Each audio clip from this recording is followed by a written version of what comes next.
Celle-là, l'idée, en sèche. Et après j'ai le gabarit au-dessus pour... Ça, c'est pour l'Isère. Pour l'Isère, la laisse et tout comme ça. Celle-là. Elle flotte. Ouais, ça flotte, ça. Ça flotte sur le fond. Les vraies grosses là. Mais ça c'est bien ça. Ah, c'est pouf. Voilà, ah, Et voilà. un coup, je les avais pas pris sous l'Isère, j'étais pas assez lourd. C'est Yves qui m'avait filé. Dans une veine, j'étais pas assez lourd, je passais pas au fond. Ouais. Des fois, ils sont un peu pénibles, ils réagissent bien là-dessus. À voir. Puis après, faut adapter. Tiriaco. Ça, à l'étiage, l'été, c'est pas mal. Puis après, les sèches, tout simplement. Après, c'est des mouches de pêche, hein, un petit modèle. Et ensuite, les modèles un peu intermédiaires, des terrestres, puis beaucoup de canards. Bah, là, c'est des ecdios, hein, de toute façon. Ici. Ouais. Olive, ecdio, crème. Après, il faut adapter suivant l'éclosion. Hein. Didier Chapelle, Savoie Pêche-Mouche. Je suis guide de pêche professionnel depuis 19 ans. Je guide sur le secteur le département de l'Ain ainsi que le département de la Savoie, donc qui regroupe déjà de belles rivières de renom, en l'occurrence comme aujourd'hui l'Albarine. Ouais, la grosse fosse, ouais. De 3 petits radiers, et surtout là sous le seuil. Ouais. Dans la trappe là-bas. Ouais. Après on passera au-dessus, sur le mur, on verra.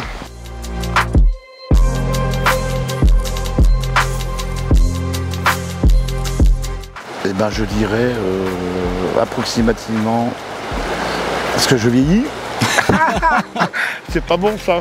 Allez, quarantaine d'années quand même. Ah ouais, 40 ans. Ah bah ouais, même, hein. Ah ouais, ouais. Je suis pareil jeune, mais ouais. Non, ouais, bah ouais. Après j'ai fait mes prémices sur la basse rivière d'Ain. Et j'ai évolué une bonne quarantaine d'années. Hein. Et c'est un poisson qui est attachant, qui est fantasque.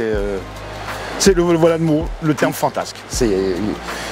Des fois, on a des idées reçues, des techniques de pêche particulières, et les ombres, il faut les surprendre. C'est ce qui fait la magie de ce poisson.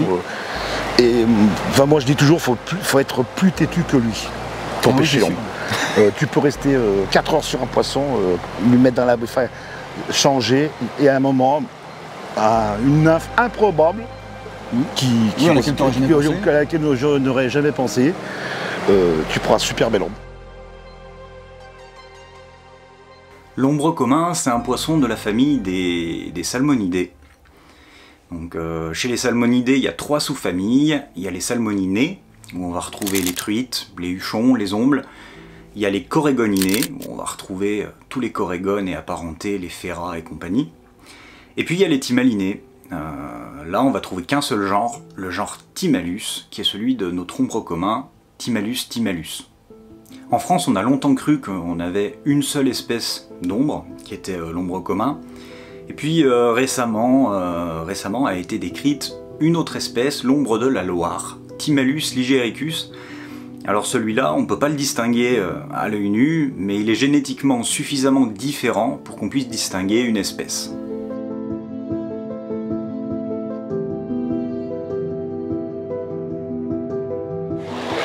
Il n'y a pas de poisson dehors pour l'instant. On n'en voit pas.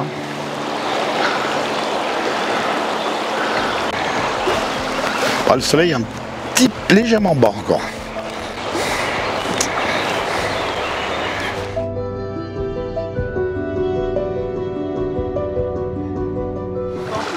Mais il n'y a pas un poisson, hein. C'est dehors. Impressionnant. Normalement, devant toi, là, ils sont dans les veines devant toi, là. Non, mais c'est tôt, ça. Non, mais même là, c'est quelle heure, là? Ça doit être. Ça va être long, alors. On remonte, on ne déplace pas un poisson. Toi, ils sont juste devant nous, dans la veine, là. Même pas des ptios. Nous, des fois, on est trop dans nos techniques de pêcher fin, de pêcher petite nymphe. Et il faut les surprendre.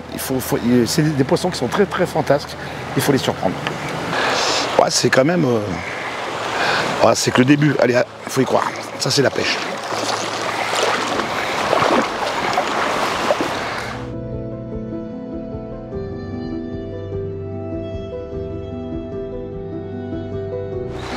Normalement, il doit en avoir devant lui dans la fosse.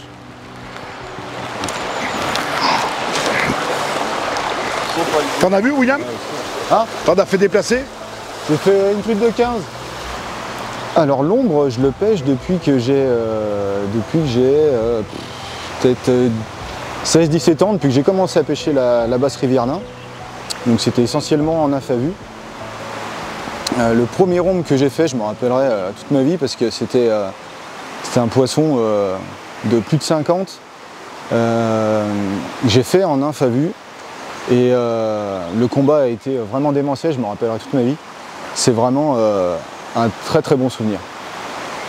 Ça frise en surface. Ouais. Avant, au-dessus, il y avait un beau, comment dire, un beau courant et c'est comblé.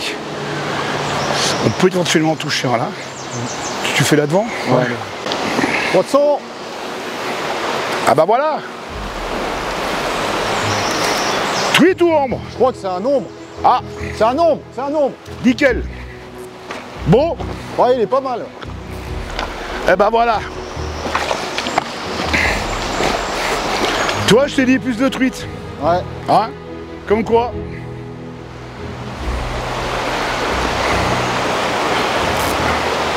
Premier passage? Deuxième. Deuxième. Mais plus sous les branches. Ah ouais, mais sur la bas-dessous. Hein. Ah, il est beau, il est beau.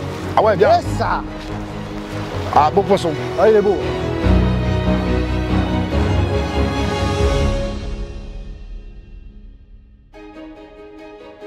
Il faut savoir que l'ombre, c'est une espèce qui est particulièrement sensible. Elle a été considérée comme un bioindicateur, elle l'est toujours d'ailleurs. Elle est sensible aux polluants, elle est sensible à la concentration en oxygène, à la thermie, au débit de l'eau. C'est un poisson aussi qu'il faut manipuler avec énormément de précautions. Il faut écourter les combats, éviter au maximum de le sortir de l'eau. L'eau est super fraîche, donc ils ont encore bien la patate là. Un combat magnifique, le premier ombre de l'année, donc là il devait faire 37-38. Je l'ai pris juste sous l'arbre là-bas.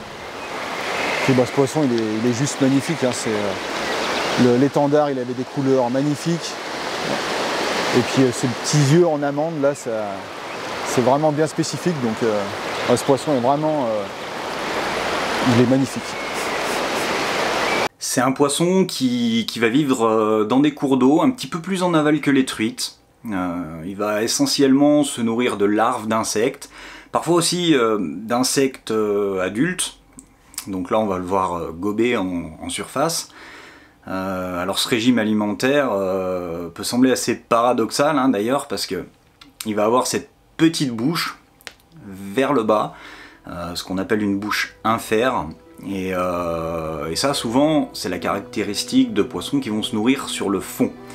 Alors du coup on peut en déduire que quand même majoritairement hein, l'ombre va se nourrir de nymphes, mais pas que. Et du coup il a une habitude un peu particulière, il y est un peu contraint de par sa morphologie. Quand il va gober, il va vraiment venir remonter en se laissant descendre le courant pour se redresser, se cabrer en quelque sorte et venir gober en surface.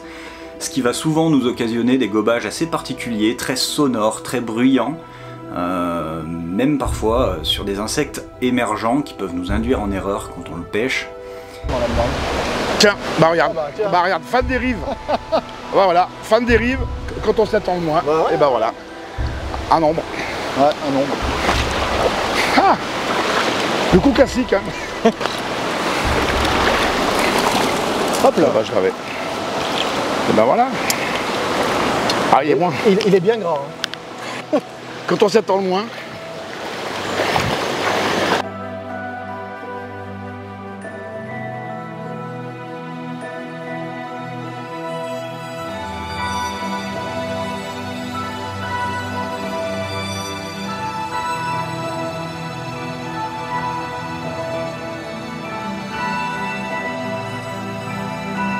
D'ailleurs, ça me fait penser à une anecdote, parce qu'avant, j'ai organisé sur l'Albarine des stages à dos. Et sur un coup du soir un peu plus haut, là, les eaux un peu plus basses, le jeune avait pris une bille tungstène de 5 ou 6 mm verte fluo. Mais un truc improbable, il m'a fait un nombre de 50. Donc mon cœur vacille entre la nymphe à vue et puis la pêche en sèche sur les coups du soir. Vraiment à pêcher avec du 8 centièmes, une toute petite mouche, juste à voir les poissons marsouiner. Donc ouais, il y a vraiment ces deux techniques que je privilégie en général. En fait, il faut être assez lourd. Hein. Ouais. Ouais, ça va commencer à bouger. Ah mais je pense qu'on était un poil trop tôt, tu vois. Ouais. Là. Ben voilà. C'était obligé là.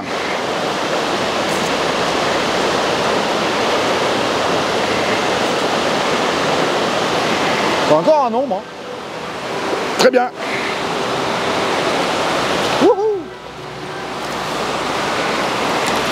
Ah, il est joli aussi celui-là. Oh. Ouais.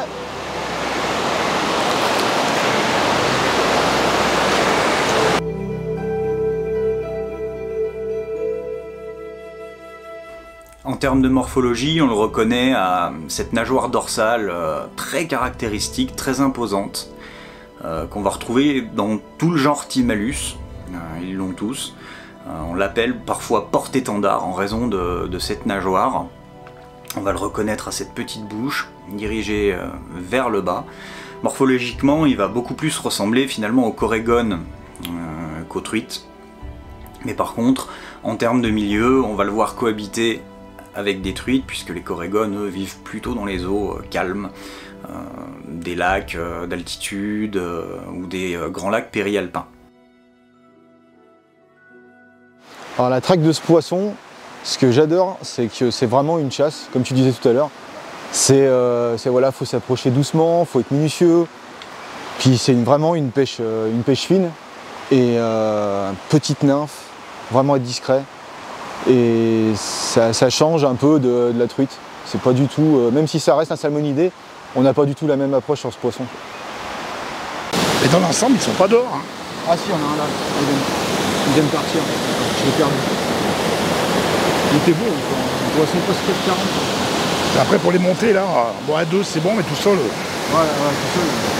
T'as vu le chemin là, à gauche, là, tu veux que je passe devant? Ouais, vas-y, passe devant. Ah non mais c'est moi qui déconne là. Ouais.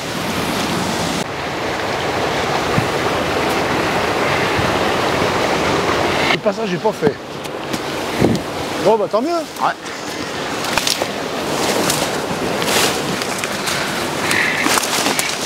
Bip, bip, bip.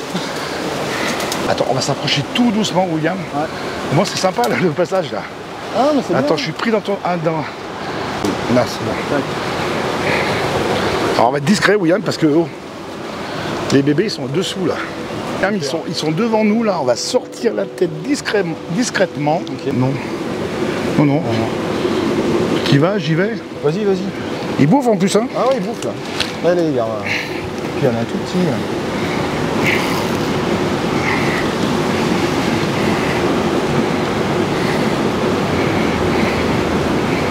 J'espère que le petit va pas.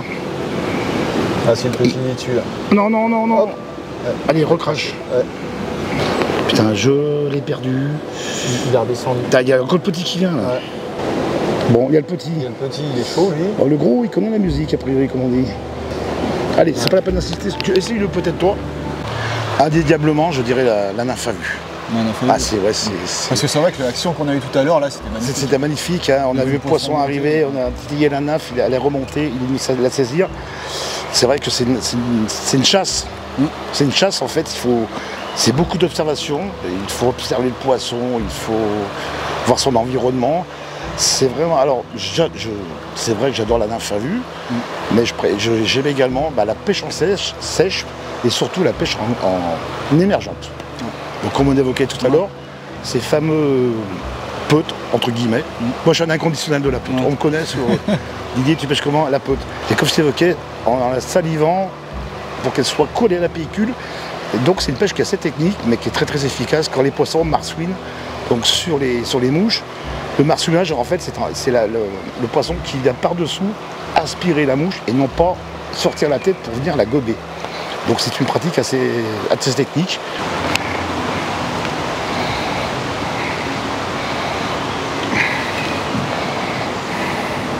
Ah oui, il est beau celui-là. Je veux dire, mais Le premier rhum que j'ai fait, honnêtement, c'est au vert de terre. sur le Ouais, Rhône, mais c'est intéressant. sur le Rhône, en pêchant, d'ailleurs, je devais avoir 13-14 ans, j'étais avec un ami, on pêchait en fait la truite. Ouais. Il y avait un épi, une retourne sur le Rhône. D'ailleurs, j'ai pris ce poisson, je ne savais pas ce que c'était. Ah oui, d'accord. Ah, je ne savais pas, je n'avais pas la connaissance de ce poisson. Nouvelle espèce. Donc j'ai ramené ça, mon père m'a dit, ah, tout de suite, c'est un ombre commun. Tu le vois, il y a la branche. Je ne sais pas si c'est truite ou ombre.